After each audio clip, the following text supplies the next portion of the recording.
Qué gusto volvernos a encontrar en una nueva emisión de Informa TVX Economía. Muy buenas noches, soy Carlos Monterrosa y es un agrado que nos acompañe en una nueva emisión correspondiente a este domingo 16 de abril del año 2017. Y el tema que vamos a poner a su disposición en esta hora, hablaremos de naturaleza y economía. Es un tema que nos interesa destacar. Como bien sabe, Informa TVX Economía es una producción del Departamento de Economía de la UCA junto al canal TVX, en donde queremos hacerlo desde una perspectiva de economía para la vida. Un énfasis desde una perspectiva diferente de diferentes situaciones y problemas económicos que vive nuestro país. Entonces, en esta oportunidad vamos a hablar un poco de la naturaleza y la economía, aprovechando que en este mes de abril, el día 22 específicamente, se celebra el Día Mundial de la Tierra y hace pocas semanas también se celebró el Día Mundial del Agua. Por esta razón, tenemos preparado un programa en el cual queremos conversar sobre la naturaleza y la economía, un tema de vital importancia para nuestro país. Para ello es un gusto saludar a los invitados que nos van a acompañar en esta noche para generar esta discusión y este debate. Está con nosotros Omar Serrano, vicerrector de Proyección Social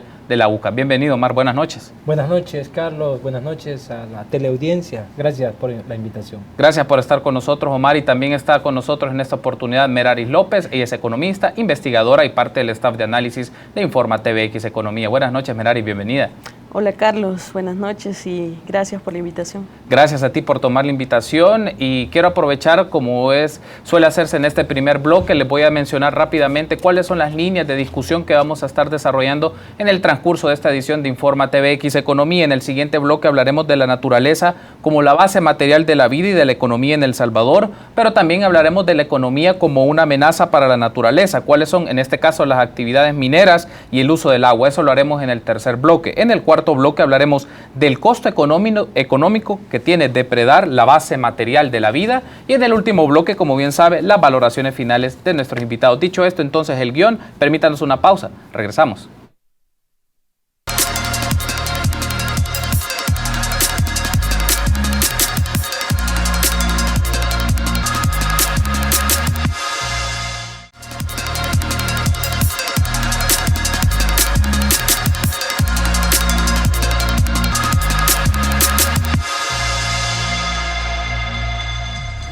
Gracias por su preferencia. Continuamos en Informa TVX Economía. En esta oportunidad del domingo 16 de abril estamos hablando de naturaleza y economía. Me acompañan Omar Serrano, vicerrector de Proyección Social de la UCA, y Meraris López, economista e investigadora del Departamento de Economía de la UCA. E iniciemos entonces la discusión con esto, Meraris.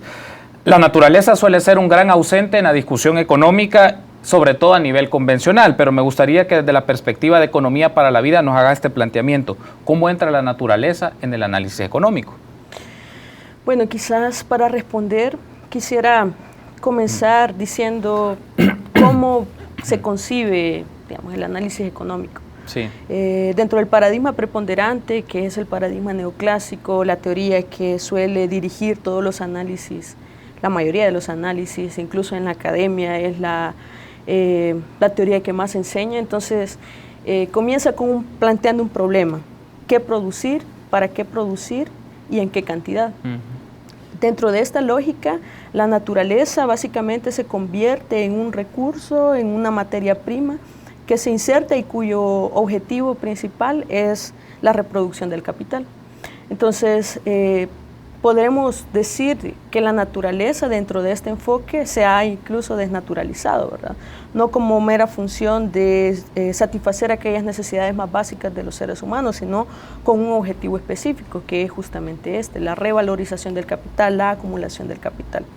Decir además que no pueden dejarse de lado las relaciones sociales de producción que existen dentro dentro del sistema que vivimos, un sistema eminentemente capitalista que subordina la naturaleza, digamos, al objetivo que ya he mencionado. Entonces, suele decirse que se tiene una visión bastante antropocéntrica, que todo aquel mundo no humano está a disposición y para ser utilizado por los humanos. Entonces, pero aquí hay que hacer una acotación, no es solamente todos los humanos, sino interviene en la forma de propiedad que se tiene sobre estos recursos, ¿verdad? Porque las personas que solamente cuentan con sus capacidades, su fuerza de trabajo para insertarse en un modo de producción determinado, y quienes realmente son los propietarios.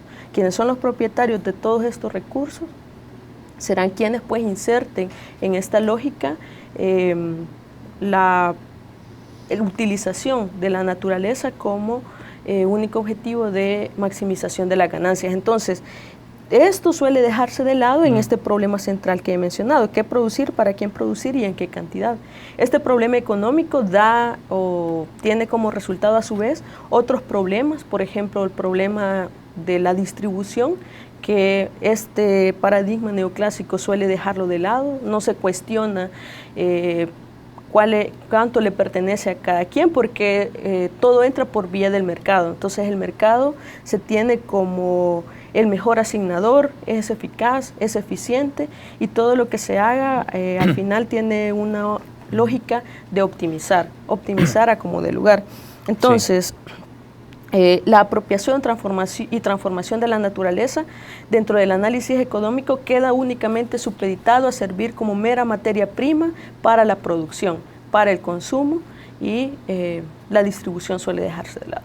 Nos ha mencionado Meraris en su primera intervención, Omar, que hablar desde una perspectiva convencional puede tener ciertos énfasis de la relación entre economía y naturaleza, pero también desde una lectura distinta hay que posicionar algunas variables, y me gustaría tener tu punto de vista respecto a esto, Omar. ¿Cómo valoras tú esta relación entre naturaleza, economía y la vida, sobre todo en nuestro país?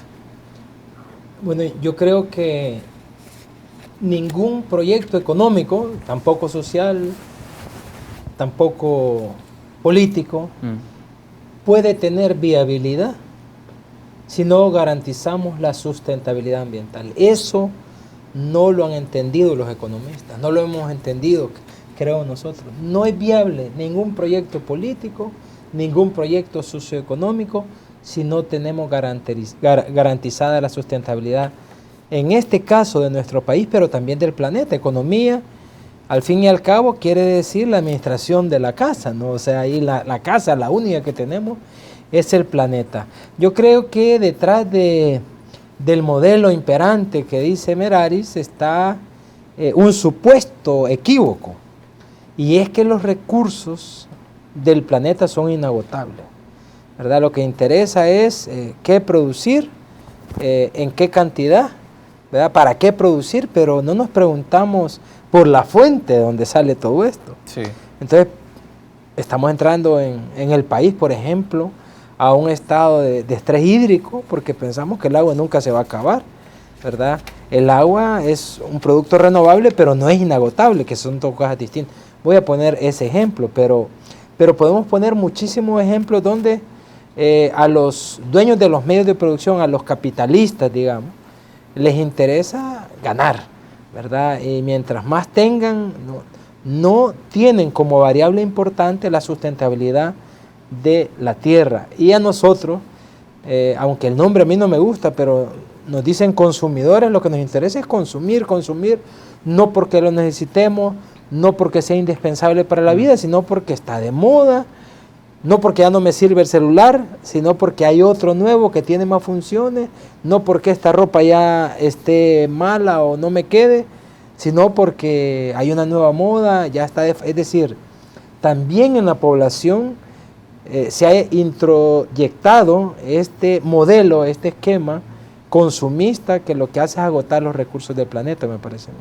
Entonces debemos entender, por supuesto, los economistas, en primer lugar, los que abanderan el modelo imperante, que mientras no garanticemos el planeta, la vida en el planeta, la sustentabilidad, vamos a hipotecar el futuro, sobre todo de las generaciones que vienen. Y esa lectura que plantea Omar Meraris creo que es interesante porque ha permeado no solamente los campos de discusión en las academias, en las universidades, particularmente ha sido la lectura con la cual ha actuado los gobiernos por mucho tiempo en el país, ver la función de que los recursos naturales son inagotables y que se deben de utilizar para la explotación, para generar riqueza, para generar una lectura de desarrollo, entre comillas, y eso ha permeado las acciones de gobierno por muchos años, y creo, y bajo tu criterio, ¿cómo ves? ¿Todavía esa lectura se ve desde las instancias estatales o el Estado ve en función la naturaleza para enriquecerse, para que no se va a acabar nunca y que constituye un recurso que estará ahí por siempre?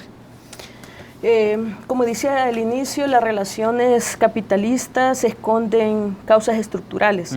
Me llama la atención lo que dice Omar respecto a que, bueno, nosotros como consumidores también estamos insertos en toda esta lógica. Sí. Y eso es justamente una de las causas estructurales que esconden estas relaciones, porque nos llevan a pensar que, por ejemplo, el consumo irracional, la poca educación que se tiene en materia ambiental, es culpa de todos, pero en realidad, aunque hay algo de cierto ahí, pero en realidad lo que está de fondo es justamente este modo de producción que condiciona todo, como tú dices también, condiciona incluso las políticas que se puedan realizar, incluso las leyes que se puedan aprobar. Muchas veces los intereses económicos suelen permear las decisiones políticas que se tomen. ¿Cuál podría ser el interés, digamos, una política de mejora del aprovechamiento del agua? Siempre lleva como una lógica mejora del aprovechamiento del agua para el proceso productivo, para que las inversiones sean más rentables. De hecho, tenemos incluso tratados internacionales y análisis que se han hecho desde organismos multilaterales, organismos internacionales, que aconsejan al país que debería de tomar acción en materia ambiental, pero bajo una lógica de que los procesos productivos puedan aprovechar mejor estos recursos. Entonces, como vemos, siempre va la lógica economicista detrás de todo lo que se haga, y pues todos los campos de la vida termina permeando, desde la política, la sociedad, las acciones que nosotros mismos hacemos en el día a día. ¿Cómo ves tú este rol, esta acción de las instituciones de gobierno, Omar? Y Merari hace un énfasis que me parece muy importante destacar, es una lectura de un sistema de producción, un sistema económico que permea las diversas instituciones de la sociedad, gobierno, empresa, sociedad civil, y ven en función esta relación de que la naturaleza es algo para servirse para los seres humanos, de la cual se deben servir y la cual no va a agotarse nunca, o poco a poco se puede buscar la manera de encontrar algunos sustitutos y que la tecnología nos brinda algunos sustitutos para esas condiciones. Pero lo cierto es que las implicaciones las tenemos hoy día. El cambio climático es muy marcado y se nota en el país, no solo en el tema agrícola, también se nota en las condiciones de vida de las personas. Entonces, ¿cómo ves tú esta lectura de un sistema de producción y en función de eso se ha permeado las instituciones sociales con las cuales día a día interactuamos? Yo creo que estamos obligados a buscar un modelo de producción que sea, que logre un equilibrio con la sustentabilidad ambiental. No es que es algo opcional, estamos obligados, so pena de no tener viabilidad para la vida humana y por supuesto para la vida del planeta. El modelo antropocéntrico, decía Merari, me parece que, es decir, que es una visión utilitaria del planeta, es para el bien, pero ¿hacia qué tipo de ser humano es el que beneficia de este modelo? Porque no todos nos beneficiamos igual, sino hay una élite, ¿verdad? Todos sabemos que la desigualdad en el mundo ha llegado a niveles que no tienen precedentes, ¿verdad? El 1% de la población mundial tiene bienes y riqueza acumulada equivalentes a la del 99% restante. En este país, El Salvador, estos niveles de desigualdad también son escandalosos. Hay un grupo de familias que tiene un nivel de riqueza escandaloso, mientras, según el estudio de los olvidados de América Latina del Banco Mundial, el 25%, es decir, 25 de cada 100 salvadoreños, están viviendo en pobreza crónica, es decir, viven pobres y van a morir pobres. Y para mí, que ya es terrible esto, lo más alarmante es que el 35% de la población salvadoreña, según este estudio, 35 de cada 100 se encaminan hacia la pobreza. Ellos dicen que tienen movilidad social descendente. Es decir, hay 35 de cada 100 salvadoreños, además de los 25, que si no hacemos algo al respecto, van a terminar viviendo bajo la línea de pobreza. Es decir, la economía, la política, yo creo que van de la mano. Los modelos económicos no son solo económicos, son modelos políticos, ¿verdad? Porque requiere voluntad y decisión política para implementar. Pero tenemos que buscar un modelo distinto, porque aquí parece que no interesa, nos han introyectado que no nos interesa vivir bien, sino acumular, ¿verdad? Este recién fallecido filósofo Zygmunt Bauman dice que la nueva religión que tenemos es la del mercado, ¿verdad? Donde los templos son los supermercados y los feligreses somos los consumidores. Entonces, la felicidad, según este modelo, ¿en qué radica? En comprar. mientras más compre la persona es más feliz. La felicidad la encontrás en comprar. ¿Y qué pasa con los que no pueden comprar? ¿Qué pasa con los que quedan fuera de esta nueva religión? Son los excluidos, y entonces proliferan los muros de seguridad en las colonias, los vigilantes, los sistemas de monitoreo, es decir, cuidándonos de los excluidos. Uno tiene un vigilante privado a la par, se siente más seguro, y no debería ser así. Pero todo esto tiene que ver con la sustentabilidad. Yo no me canso de repetirlo. El Papa Francisco en esta encíclica Laudato Si, que dice, el problema no solo es ecológico, el problema es que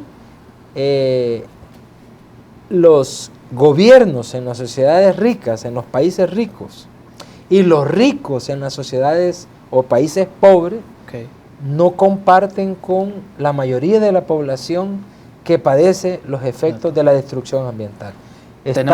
Por eso dicen que es una encíclica integral, que no solo es ecológica, sino que es social y económica también. Tenemos que hacer una pausa, Omar y Meraris, pero me gustaría que en el siguiente bloque hablemos un poco de cómo la economía constituye, o prácticas económicas constituyen, una amenaza a la naturaleza. Permítanos una pausa, continuamos con Informa TVX Economía.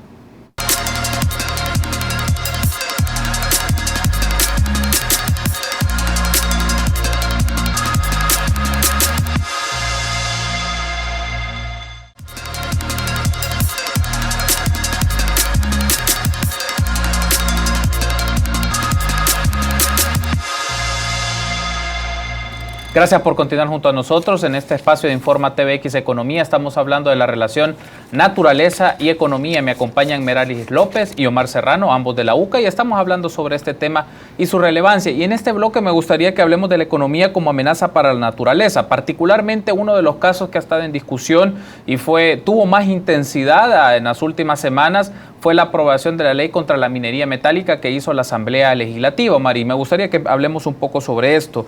¿Qué significados, qué elementos podrías destacar tú de este proceso? Porque fue una lucha de trabajo que por más de una década diferentes organizaciones han estado posicionando el tema y los impactos y las implicaciones que la minería metálica ha tenido en diferentes zonas, particularmente en la zona norte de nuestro país. Bueno, como ya se ha dicho, para mí la principal amenaza para los recursos hídricos en este país lo constituía la minería metálica. O, dicho de otra manera, la principal víctima de la minería metálica industrial es el agua, por las ingentes cantidades que necesita para realizarse. Yo creo que lo que ha pasado en El Salvador es histórico. No ha sido destacado por los grandes medios de comunicación en el país, fue una noticia más, pero creo que realmente fue histórico. Costa Rica prohibió la minería de oro, ¿verdad?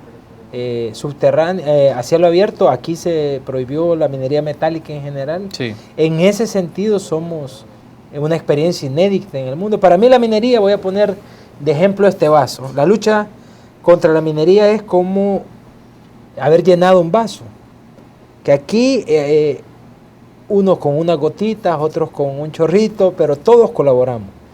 Aquí está la sangre de 5 ambientalistas, defensores, asesinados. Aquí está la lucha de la mesa frente a la minería metálica.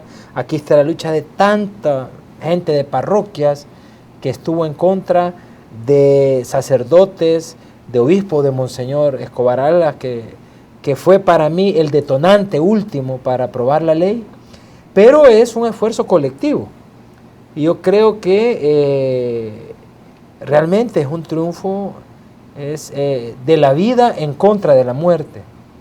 Es un triunfo en este caso donde privó la racionalidad, el bien colectivo, el bien común sobre el bien particular. Para mí, creo que, además de todo lo que he dicho, una clave ha sido, y con esto voy a entrar, o quizá a lo que viene después, para mí la clave, porque la gran pregunta es cómo se logró algo que hace un año era impensable, si se viene luchando desde 2005 para que prohíban la minería y no se podía porque realmente se peleó contra un gigante. Y yo creo que una respuesta, quizá habría que profundizar más, pero una respuesta es que los intereses que estaban en juego eran especialmente los de una transnacional. Es decir, no digo que aquí no hubo o hay intereses todavía, pero los intereses principales son los de una empresa transnacional. Y eso permitió que todas las fracciones políticas unieran voluntades, lo cual es meritorio para mí, para prohibir la minería metálica en el país. No sé si entrar o vamos a tocar, pero distinto va a ser la lucha que viene, que me parece que va a ser más dura. Lo vamos a tocar, creo, y vale la pena no va a ser un vaso, va a discutirlo ser un pichete. en el tema del agua. No, lo vamos a discutir, Omar, en el siguiente bloque. Creo que es importante porque da el punto de partida para otras discusiones sobre recursos fundamentales de nuestro país. Hablamos del ecosistema, del recurso hídrico. Me gustaría de momento, Meraris, tener tu opinión y tu lectura sobre esto. Como bien mencionaba Omar, la ley de prohibición contra la minería metálica fue una lucha que ha llevado mucho tiempo, se ha aprobado hace algunas semanas, y desde la lectura de la economía, ¿cuál es tu valoración? Bueno, destacar definitivamente este logro histórico que se ha tenido. Quizás me gustaría hacer como, digamos, qué factores fueron los que incidieron para que se ralentizara este proceso. Se pueden mencionar específicamente dos. Uno, la legislación nacional y los tratados comerciales con otros países que, digamos, uno de sus principales contenidos tiene que ver con la inversión. Específicamente me refiero al CAFTA-DR.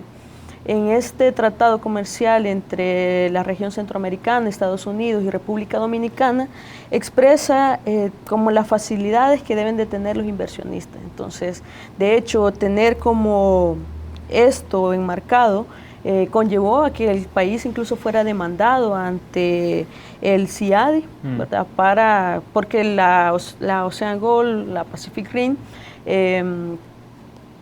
exigía los derechos de explotación, exploración, y entonces al no ser concedidos fue llevado el Estado a este tribunal internacional. Entonces me parece que eso hizo que esta lucha, por una parte, no se lograra aprobar antes la ley contra la minería, pero por otra parte también sirvió como detonante para que las comunidades de las zonas que estaban siendo afectadas también se organizaran mejor. Lo otro es respecto a la legislación nacional. En la ley de inversiones se considera como uno de los objetivos más grandes atraer la inversión, pero no se especifica qué tipo de inversión, bajo qué lógica se está haciendo. Entonces, este fue uno de los procesos que ralentizaron obtener esta ley de prohibición contra la minería. Ya en aspectos meramente económicos, también creo que jugó un papel importante para la ralentización el hecho de los argumentos a favor que se tienen respecto a la minería. Tres en específico. Primero, que las inversiones mineras pueden provocar en los territorios que se hace y para la economía receptora en general, crecimiento y desarrollo económico. Segundo, se justifica con la generación de más y mejores empleos. Y tercero, la promesa de que la minería será un proceso amigable con el medio ambiente. Sin embargo, la realidad es otra. Por ejemplo, tengo algunos datos que me parece importante para contradecir estos argumentos que suelen ponerse. Claro. El primero es que un estudio reciente de Oxfam e ICEFI demuestran que de la actividad minera solo el 0.3% corresponde a tributos que dejan estas mineras para los estados. Y además hay un dato bien interesante que, por ejemplo, en el caso específico de El Salvador, dice que por cada $100 que tiene como gasto general el Estado, solo 1 centavo proviene de la actividad minera. O sea, eso es insignificante. Si nosotros estamos hablando de que, bueno, que por la inversión, ¿cuál inversión? ¿Qué tipo de inversión? No deja ni siquiera rentabilidad, viéndolo desde el aspecto meramente económico. Respecto a la generación de empleos, tampoco hay mayor creación de empleos. Según datos de la CEPAL, por cada $2 millones invertidos en estas actividades mineras, solo se genera un puesto de trabajo, porque esta actividad no es intensiva en trabajo, sino que es intensiva en capital, ¿verdad? Maquinaria para extraer los metales. Asimismo, no puede hablarse de desarrollo sostenible cuando esta actividad está contaminando grandemente las zonas en las que se instaura. Entonces, desde este punto de vista, ninguno de los tres argumentos que pueden decirse a favor se están cumpliendo, entonces pues, quedan totalmente desvirtuados. Has hecho una mención muy oportuna, Meraris, en hacer el contraste no solamente económico, y este estudio ciertamente que Oxfam e ICEFI publicaron ya hace algún tiempo, y la mención básicamente que la minería no tiene ningún aporte a la economía del país, al contrario, tiene más efectos perniciosos al medio ambiente. Muestra de ello, pues claro, el caso de San Isidro y otras expresiones también de minería que fueron a conocer los mismos diputados e hicieron una visita sobre esto previo a la aprobación de la ley contra la minería metálica. Y Omar, quiero poner este punto en discusión. Ha estado también estuvo con nosotros en el espacio de Informa TVX el diputado Guillermo Mata Bennett, y él nos hablaba un poco ante la interrogante de, bueno, ya se tiene una primera batalla ganada, que es la ley contra la minería metálica o la prohibición de la minería metálica en el país, pero eso también da un punto de partida a pensar otro tipo de marcos normativos que existen en el país y que permiten o que generan condiciones para la explotación de empresas transnacionales de los recursos naturales. Por ejemplo, se habla la ley que habla sobre la inversión extranjera o los incentivos que se le pueden dar a nivel fiscal a este tipo de empresas para asentarse en el país y generar explotación. En aquel momento el diputado nos decía que era importante hablar sobre estos temas y promover una discusión. Obviamente no había un compromiso, no se comprometía para hacerlo a la brevedad, pero el punto es que hay que discutir otros marcos normativos que son en este momento permisivos a la explotación de empresas transnacionales o de sectores corporativos privados en el país, que les da la pauta para explotar recursos naturales, enriquecerse y afectar a la población. Sí, lo que pasa es que esta serie de convenios o tratados de los cuales El Salvador ha sido suscriptor o es suscriptor, responden al modelo del que hablábamos al principio, sí, al modelo extractivista que lo que busca es obtener ganancias sin importar los daños que causa al medio ambiente y que causa a la población. Entonces, detrás está esa lógica, y el que se opone a eso está contra el progreso, ¿verdad? Y esto no es discurso solo de la derecha, es discurso también de gente de izquierda. En América del Sur estamos viendo casos de países que supuestamente tienen gobiernos progresistas, que tienen exactamente el mismo discurso. El que se opone a la minería, se opone al progreso de los pueblos. Y ya vimos en El Salvador, yo creo que en nuestro país está suficientemente demostrado que en la relación costo-beneficio, para hablar en términos económicos, el país salía perdiendo, ¿verdad? Sobre todo en los costos de carácter medioambiental, en los costos para la vida de las comunidades, salíamos perdiendo. Pero, vaya, yo quisiera, no he oído ninguna reacción en este sentido. El nuevo presidente de Estados Unidos dijo: tenemos que revisar los tratados de libre comercio, porque para él son desventajosos. Yo digo, aprovechemos esa oportunidad, revisémoslo para mejorar las condiciones o para anularlo, ya que este señor da la pauta, ¿verdad? Porque según él son insuficientes. Deberíamos de aprovechar para revisar en favor del país, para no poner en bandeja de plata los pocos recursos que tenemos a las empresas transnacionales. Yo digo, tomémosle la palabra, ¿verdad? Pero yo no he oído reacciones. Deberíamos de animarlo a revisarlo y salir con la de nosotros. Somos el país más deteriorado ambientalmente del continente, solo después de Haití, según instancias de Naciones Unidas. Somos el país más deforestado de América Latina, solo después de Haití, y ya sabemos cómo está Haití. Somos el único país al borde del estrés hídrico, ¿verdad? Somos un país en donde el 85% del territorio padece o tiene algún grado de vulnerabilidad, es decir, estamos en una situación que amerita un esfuerzo mayúsculo en materia de protección, de preservación, yo diría de revertir el daño que hemos hecho al medio ambiente del país. Tenemos que hacer una pausa, pero me gustaría que en el siguiente bloque hablemos un poco del costo económico de afectar, en este caso, a la naturaleza, y el tema que también que había posicionado en el bloque anterior, Omar, el tema del agua. El tema del agua va a ser un debate, una lucha fuerte a nivel político e institucional. De momento, permítanos una pausa, continuamos con Informa TVX Economía.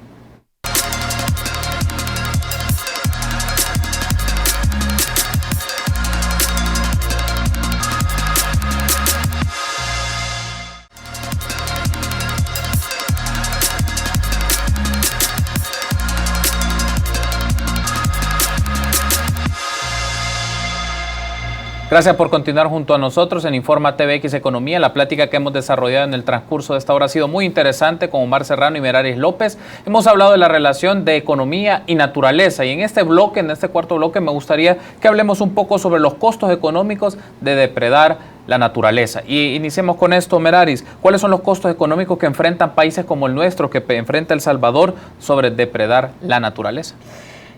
Quiero retomar una afirmación que hacía Omar en el bloque pasado, y es acerca de la deforestación que tenemos en el país. De acuerdo a un informe del Banco Mundial, solamente el 2% del bosque originario en el país está justamente solamente después de Haití.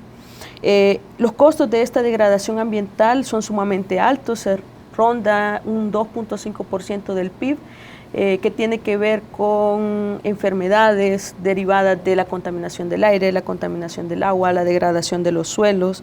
Pero yo quisiera hacer un énfasis justamente en esto, y es que en este programa hemos enfocado el tema hacia la minería, pero hay otros elementos que causan esta degradación ambiental. Por mencionar algunos, el enorme crecimiento que ha estado teniendo los monocultivos, por ejemplo, vamos a mencionar la caña, y las grandes cantidades de agrotóxicos que son necesarias para estos cultivos. Entonces, algunos datos que se tienen, por ejemplo, justamente con esto de los agrotóxicos, es el repunte que ha habido de enfermedades como insuficiencia renal. Insuficiencia renal crónica en zonas cañeras, Acajutla, Sonsonate, Quilisco, y eso representa alrededor de, está dentro de las 10 causas principales, de hecho, de muerte, sobre todo para la población masculina, ¿verdad?, que es la que se inserta en este tipo de trabajo. De todas las enfermedades representa alrededor de un 4%. Respecto a la contaminación del aire, también se invierten alrededor de 10 millones anuales en enfermedades respiratorias. Y respecto al agua, por ejemplo, algunos estudios como PRISMA, PNUD, SNET, demuestran que solamente poco menos del 90% de las aguas superficiales son consumibles. Poco menos del 10%. Perdón, poco menos del 10%, el 90% está contaminado.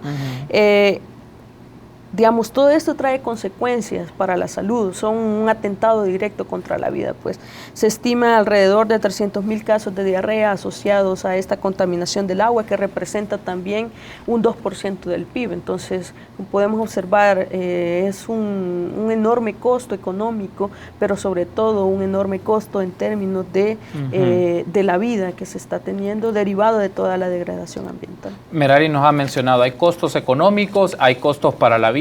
El tema de la minería era uno, el que hemos hablado en buena parte de este programa, pero también está el punto de los agrotóxicos, otro aspecto en discusión en la Asamblea Legislativa, y ahí hay intereses de por medio. Pero bueno, y quiero conectarlo con esta batalla fuerte que enfrenta la sociedad, o que va a estar enfrentando la sociedad salvadoreña, Omar, en el transcurso de este año, y esperamos que se pueda aprobar de una manera satisfactoria, es la Ley General del Agua. Esto ha generado debates por diferentes organizaciones, el Foro del Agua, por una parte, en la cual quieren una instancia rectora de participación eminentemente estatal. Por otra parte, había otro proceso de discusión y negociación que había tenido en el año pasado la titular del Ministerio de Medio Ambiente, Lina Pol, con sectores de la empresa privada para darle un rol o participación en el ente rector. Y aquí hay un asunto que hay que debatir, Omar. ¿Cuáles son los puntos claves bajo tu criterio que van a marcar esta lucha por el agua? En este caso me refiero al marco normativo, para tener no solamente una ley general de agua, sino que reconozca el derecho humano al agua. Bueno, primero yo quiero dejar sentado que la ley que prohíbe la minería es un triunfo, ya lo dijimos, es una victoria, ¿verdad? Eso es histórico, lo reafirmo. Ahora, un diputado cerró su intervención el día que se aprobó esta ley diciendo: este día el agua le ha ganado al oro. Fue Johnny Wright. El diputado Johnny Wright, por la vinculación estrecha que hay entre minería y agua.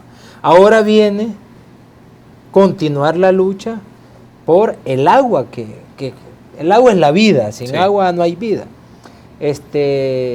La primera propuesta de ley de parte del movimiento social se presentó en el año 2006, más de 10 años, y no ha sido posible. ¿Por qué? Porque en este recurso tan importante sí se tocan grandes intereses nacionales. Sí. Y ahí está la dificultad, me parece a mí. Yo creo que de la experiencia de la minería podemos aprender muchísimo. Hace falta sistematizar para aprender, porque nos ha dejado muchas lecciones. Yo tengo el afán ese de cómo propiciar una sistematización, la unidad de todos los sectores alrededor de eso, la voluntad de los partidos políticos, la intervención de agentes internacionales, de gente. Tenemos que aprender, pero la lucha que viene yo me temo que será o ha sido más difícil, precisamente porque estamos tocando grandes intereses. Miren, por el agua se han entregado 90,000 firmas. La Asamblea General de la ONU en el 2010 declaró al agua como un derecho humano y además condición para el cumplimiento de otros derechos humanos, e instó a los Estados miembros, El Salvador es un Estado miembro, a que en sus legislaciones primarias reconocieran al agua como un derecho humano.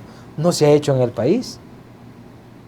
El director de la FAO habló y dijo: El Salvador, por favor, ratifique el derecho humano al agua. No se hizo. El Comité de Recursos Naturales del Congreso estadounidense, congresista de apellido Grijalva, envió una carta a la Asamblea Legislativa pidiendo. El Procurador General para la Defensa de Derechos Humanos, el Arzobispo de San Salvador. Y no ha pasado.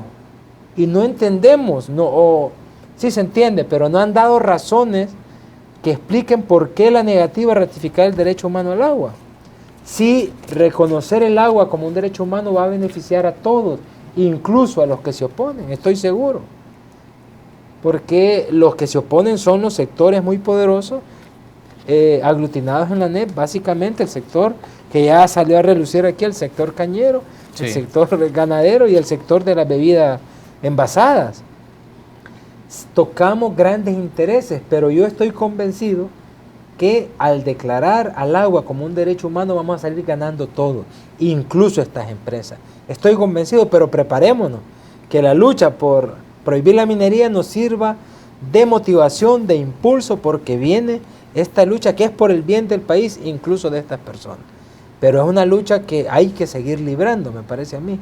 Yo creo que el ánimo nos da para emprenderla porque, por ejemplo, nosotros como universidad estamos convencidos que es un bien del país. Si declaramos al agua como un derecho humano, ahorita se da el caso que hay fábricas donde envasan agua, sí, que utilizan millones de litros al día. Sin embargo, abajo de esa fábrica hay comunidades cerca de Nejapa que no les llega el agua, sí, aunque tienen tubería. Si reconocemos al agua como un derecho humano, ¿qué se va a priorizar? ¿Que le llegue a la gente, claro, o que le llegue a la fábrica? Claro. Ese es el problema. Claro.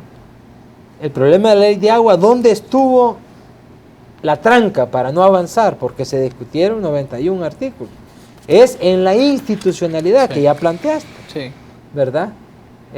Yo creo que para nosotros no es punto de honor que sea estatal, puede ser una autónoma, siempre y cuando esté constituida por instancias que defiendan los intereses de la población y que incorporen el enfoque de derecho humano como al agua y no como una mercancía, que es lo que está privando en este momento. Estamos por cerrar este bloque, Meraris, pero me gustaría tener tu apreciación en estos minutos que nos restan para este cuarto bloque. Es la desigualdad reflejada también en la gestión y en el uso del agua. Probablemente para los amigos resulta muy fácil ver esto. Hay ciertas zonas en nuestro país en donde la prioridad de agua es para ciertos estanques artificiales, para tener espacios para el golf, parques, espacios para el golf, y en otros lugares hay comunidades en donde la prioridad del agua es para las embotelladoras, para la venta de bebidas gaseosas, para la venta de cierto tipo de bebidas, pero no para la gente de las comunidades, y eso es importante hacer la mención. Un caso puede ser en Zaragoza y otro caso es en Nejapa, donde claro, hay una clara desigualdad, una clara expresión de la desigualdad sobre el acceso al agua. Me gustaría tener tu apreciación sobre eso. Definitivamente, dentro del sector, digamos, si vemos el agua como un sector, hay un desorden completo y es justamente la lucha que se tiene para una aprobación general de agua con enfoque de derecho humano, que ponga en orden, ¿verdad?, cuál es el consumo que debe destinarse a cada uno de los sectores que lo requieren, primando por supuesto el consumo para uso doméstico, el consumo en los hogares. Has mencionado dos casos emblemáticos, ¿verdad? Se ha traído una lucha histórica en Nejapa, por ejemplo, el río San Antonio, que cada vez los niveles que puede brindar el río son cada vez menores, incluso no solamente afecta a Nejapa, porque esto afecta a una buena parte del Gran San Salvador que se abastece de esa cuenca. Sí. En el caso de La Fortaleza, me parece que se llama, una comunidad cercana al campo de golf camino a Zaragoza, donde pues, no tienen acceso al agua cuando se gastan miles y miles de litros diarios para mantener aquellos campos verdes. Entonces, definitivamente, uno de los objetivos principales es que se ponga orden en este sector, que prime, por supuesto, el consumo humano. Tenemos que hacer una pausa, pero regresamos con el último bloque para tener las valoraciones de nuestros invitados. Permítanos una pausa, regresamos a Informa TVX Economía.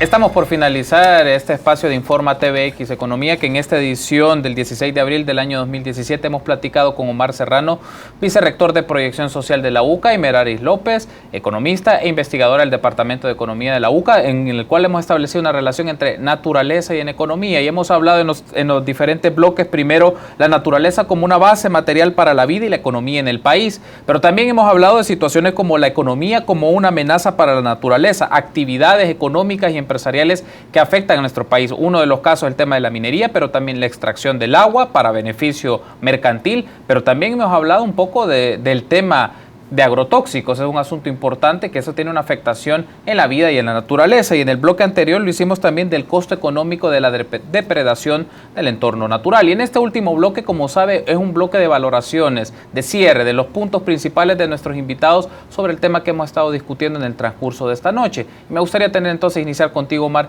¿Qué valoraciones podrías tú destacar y mencionar a nuestros amigos y amigas de la audiencia de esta relación entre economía y naturaleza?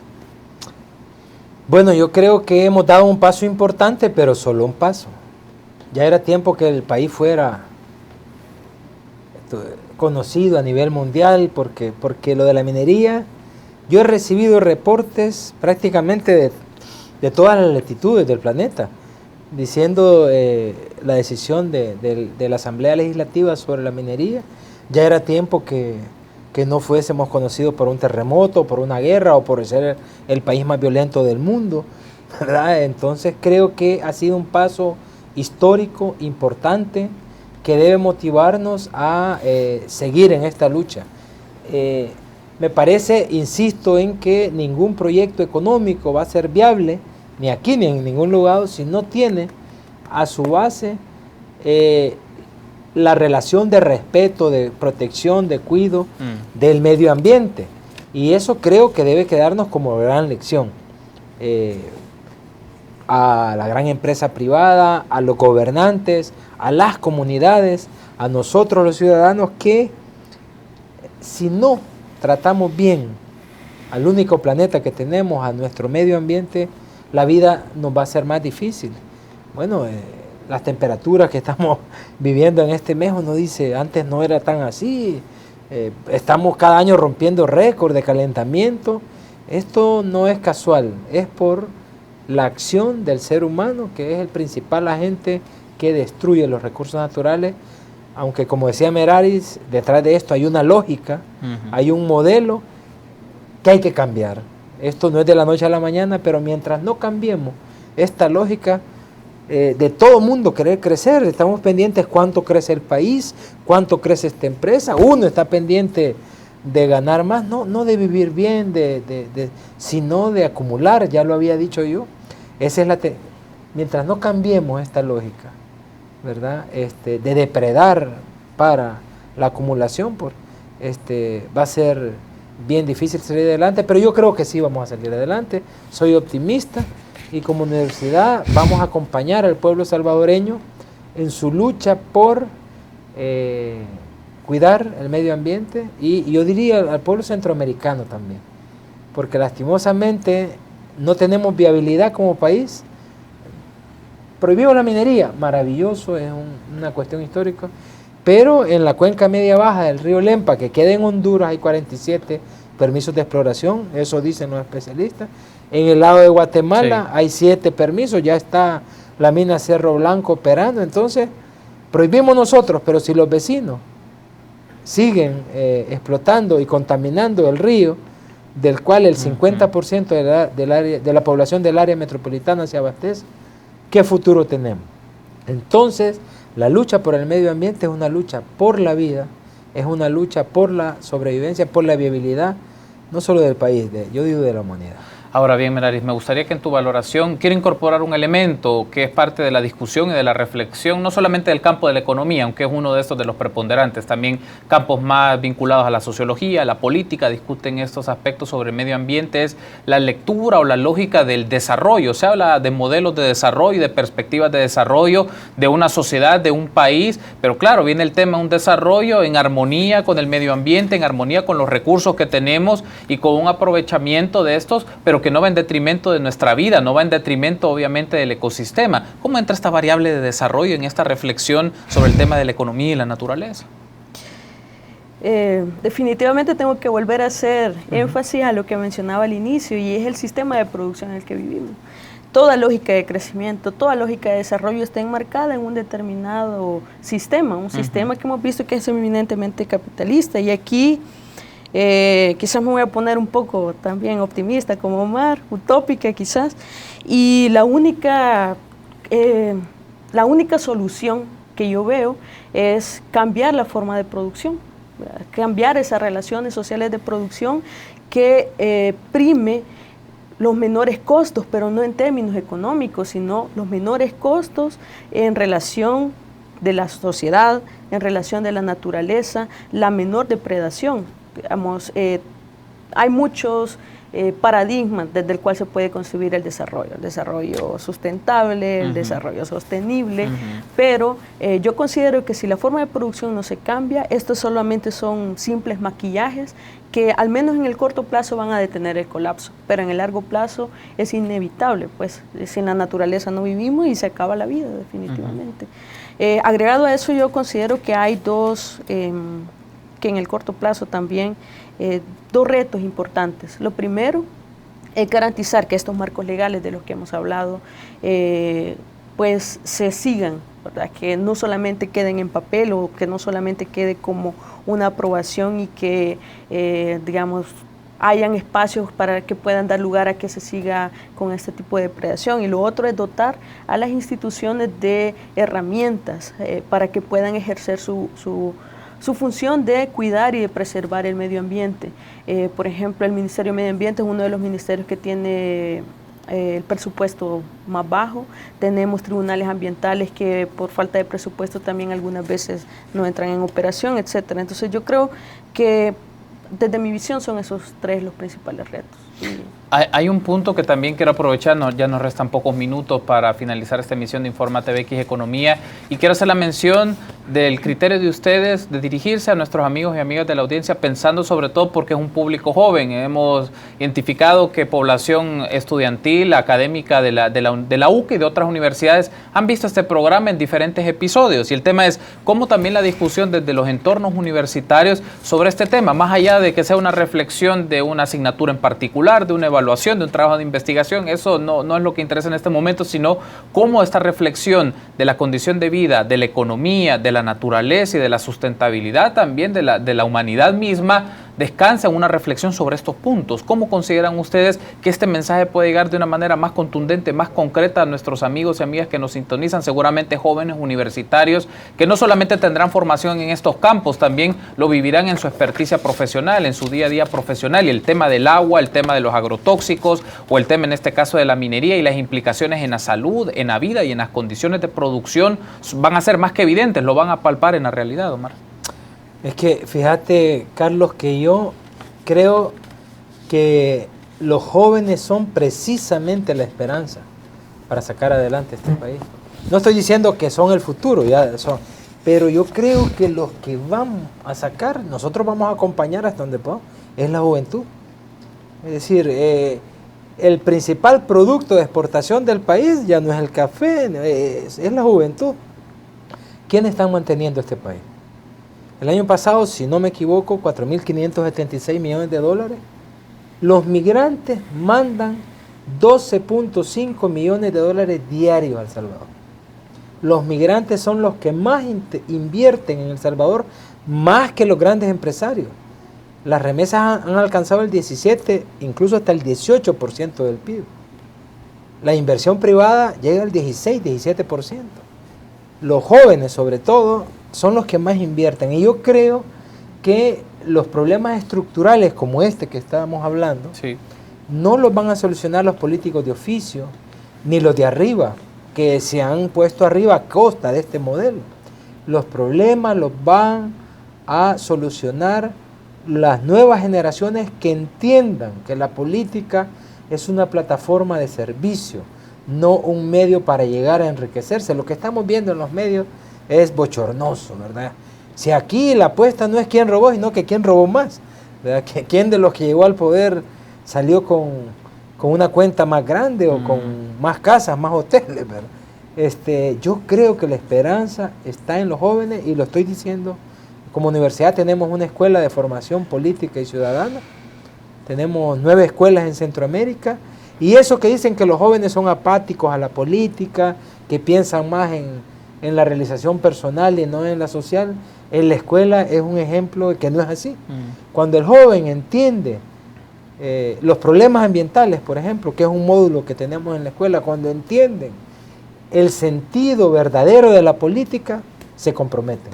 Esa es nuestra experiencia, llevamos 9 ediciones de la escuela, 9 años, ¿verdad? Y yo creo que los que van a sacar adelante el país con el concurso de nosotros hasta donde nos dejen son las nuevas generaciones. Cierro contigo, Meraris. ¿Cómo ves entonces tú, en este caso, el rol de los estudiantes, de los jóvenes en las universidades, en las escuelas, en los institutos, sobre la sensibilización, pero también la acción ante el tema medioambiental?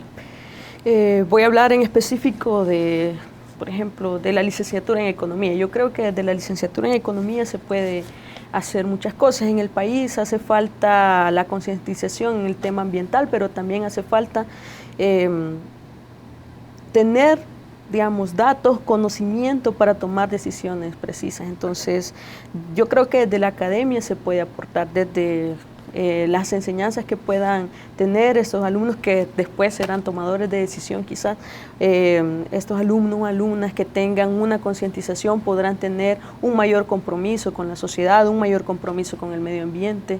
Entonces creo que definitivamente es todo un reto y como dice Omar, pues estaremos también para acompañar. Se me escapaba, Carlos, que aquí hay un ejemplo de una egresada de la Escuela de Formación Política y Ciudadana, que no... Meraris estuvo, ¿en qué edición, Meraris? La 7ª, me parece. Séptima edición de la Escuela de Formación Política, y aquí está Meraris dando sus análisis y su posicionamiento, no solo la lectura económica, también de este tema, del medio ambiente, que creo que es fundamental ponerlo a disposición y a discusión de nuestros amigos y amigas de la audiencia. Quiero agradecerles por habernos acompañado en esta oportunidad. Meraris, un gusto. Un gusto, gracias. Gracias a ti por tomar la invitación, Omar. Gracias por haber estado con nosotros. Seguro nos volveremos a encontrar. Muchas gracias a ustedes y espero que hayan descansado mucho en esta Semana Santa que pasó y que comiencen otra vez con renovadas energías a seguir luchando por la protección de nuestro medio ambiente. Gracias por habernos acompañado en este espacio de Informa TVX Economía del 16 de abril del año 2017. Nos acompañaron Omar Serrano y Meraris López y hablamos un poco de la relación de naturaleza y economía. Gracias por habernos acompañado. Será hasta una próxima emisión de Informa TVX Economía.